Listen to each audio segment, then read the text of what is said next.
ایران اور امریکہ کے وفود پاکستان میں اسلام آباد میں مذاکرات کے بعد واپس جا چکے ہیں۔ اسلام آباد میں ہوئے ان مذاکرات میں کیا طے ہوا، کیا باتیں ہوئیں، معاہدہ کیوں نہ ہو سکا، یہ پھر بات کہاں تک پہنچی، اس کے نتائج بارے تمام باتیں،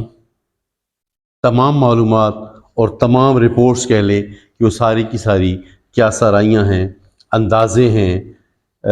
اسسمنٹ ہے، کیونکہ ان مذاکرات کو منتظمین نے اور فریقین نے اس قدر کہہ لیں کہ پردے میں رکھا ہے، خفیہ رکھا ہے کہ کوششیں کرنے والے بھی کوششوں کے باوجود ان کے نتائج کو ابھی تک نہیں پہنچ چکے ہیں۔ ناظرین، میں سلیم اوان ہوں اور آپ کی اجازت سے آپ کی سکرین پر ڈیجیٹل میڈیا پر ملتے ہیں۔ اچھا، بات ہم کر رہے ہیں مذاکرات کی۔ ان مذاکرات کے بعد امریکہ اور ایران کے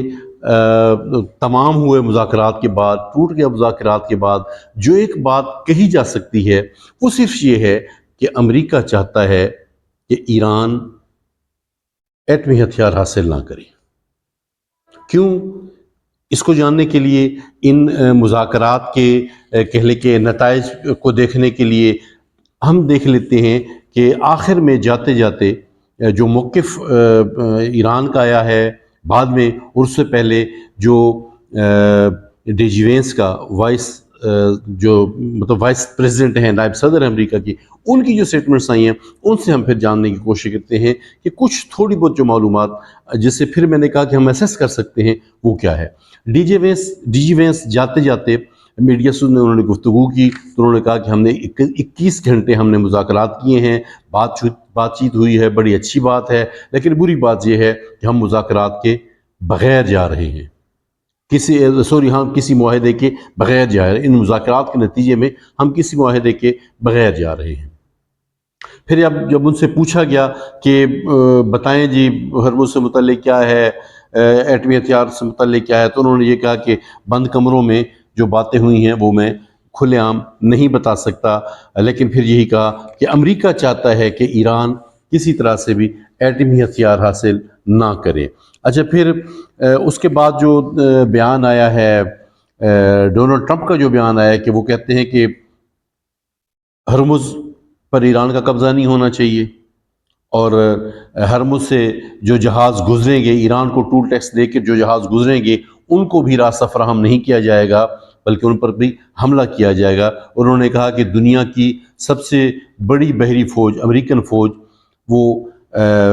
ناکہ بندی اس سے شروع کر رکھی ہے، وہ ناکہ بندی بہت جلد شروع کر دے گی آبنائے ہرمز کی، اور وہاں سے کسی کو بھی گزرنے نہیں دیا جائے گا۔ اور ان کا یہ کہنا تھا کہ ایران غیر قانونی ٹول ٹیکس وصول کرے گا، اور جو بھی جہاز وہاں سے ٹول ٹیکس دے کے گزرے گا اس کو بھی گزرنے نہیں دیا جائے گا، یا تو سارے جہاز گزریں گے یا کوئی جہاز بھی نہیں گزرے گا۔ اور امریکہ کے صدر ڈونلڈ ٹرمپ کا یہ کہنا تھا کہ یہ غنڈہ گردی ہے اور یہ بھتہ ہے، اور امریکہ کسی کو بھی بھتہ نہیں دے گا۔ پھر ڈونلڈ ٹرمپ نے کہا تھا کہ ایک ہی دن میں، یہ مذاکرات کے بعد کی میں بات کر رہا ہوں جو ڈونلڈ ٹرمپ کا بیان آیا ہے، کہ ایک ہی دن میں ایران کے بجلی گھر تباہ کر دیں گے۔ اور پھر اس سے پہلے یہ بھی بیان آیا، ڈونلڈ ٹرمپ نے کہا تھا کہ تقریباً تمام معاملات پر اتفاق ہو چکا تھا، لیکن جوہری ہتھیاروں کے معاملے پر کوئی مذاکرات، کوئی معاہدہ یا کوئی بات طے نہیں ہو سکی تھی۔ اب ہم بات کر لیتے ہیں کہ ان مذاکرات کے بعد ایران کا کیا موقف آیا ہے۔ تو ایران کی وزارت خارجہ کے ترجمان اسماعیل بقائی، ان کا یہ کہنا تھا کہ حد سے زیادہ بہت سے معاملات پر اتفاق ہو گیا تھا، لیکن 3 معاملات پر اتفاق نہیں ہو سکا تھا۔ اچھا، اس کے بعد اگر ہم بات کریں تو ایرانی اسپیکر جو ہیں ان کا یہ کہنا تھا کہ اب امریکہ نے فیصلہ کرنا ہے کہ وہ ہمارا اعتماد حاصل کر سکتا ہے یا نہیں۔ مذاکرات سے قبل زور دیا تھا کہ نیت اور ارادہ ضروری ہے، لیکن گزشتہ 2 جنگوں کے تجربات کے بعد ہم مخالف پر بھروسہ نہیں کریں گے۔ میرے ساتھیوں نے تجاویز پیش کی، لیکن مخالف فریق مذاکرات کے اس دور میں ایرانی وفد کا اعتماد حاصل نہیں کر سکا۔ پاکستان کا جو سٹیٹمنٹ ہے، پاکستان نے یہ کہا ہے کہ دونوں فریقین نے، ایران اور امریکہ نے ہم پر اعتماد کیا، پاکستان نے اپنی طرف سے سہولیات فراہم کی، سہولت کار بنا، پاکستان نے ثالثی کروائی، لیکن ہم امید کرتے ہیں کہ دونوں ممالک فریقین جنگ بندی اور مذاکرات کی راہ کو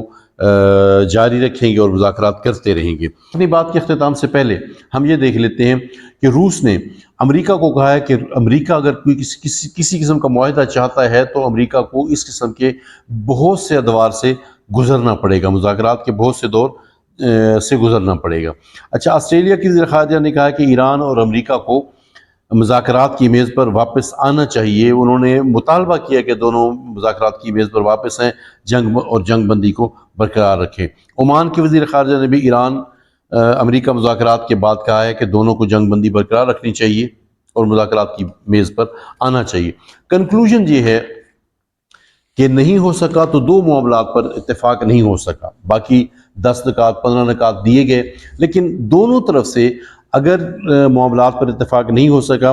تو ایک تو معاملہ یہ ہے کہ امریکہ کا یہ مطالبہ ہے کہ ایران کے پاس ایٹمی ہتھیار نہیں ہونے چاہیے، ایران کو ایٹمی ہتھیار نہیں بنانے چاہیے، ایران کو ایسے آلات بھی نہیں بنانے چاہیے یا نہیں حاصل کرنے چاہیے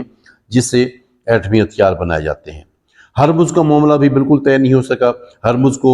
ایران چھوڑنے کو تیار نہیں ہے، جبکہ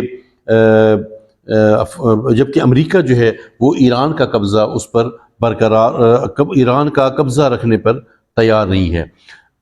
ایران یہ کہتا ہے کہ جو بھی جہاز گزریں گے وہ راہداری کہہ لیں یا ٹول ٹیکس ایران کو دے کر گزریں گے، جبکہ اس پر امریکہ یہ کہتا ہے کہ یا تو جہاز گزریں گے یا جہاز نہیں گزریں گے، یہاں پر کوئی کسی کو ٹول ٹیکس نہیں دے گا، امریکہ کسی کو بھتہ نہیں دے گا۔ ساری دنیا یہ کہتی ہے کہ ایران کو اور امریکہ کو مذاکرات کی میز پر بیٹھنا چاہیے، جنگ بندی کا تسلسل چاہتے ہیں اور بیٹھ کر وہ معاملات کو حل کریں۔ ہم بھی یہ چاہتے ہیں کہ بہت جلد اس معاملے کو حل ہو جانا چاہیے۔ السلام علیکم۔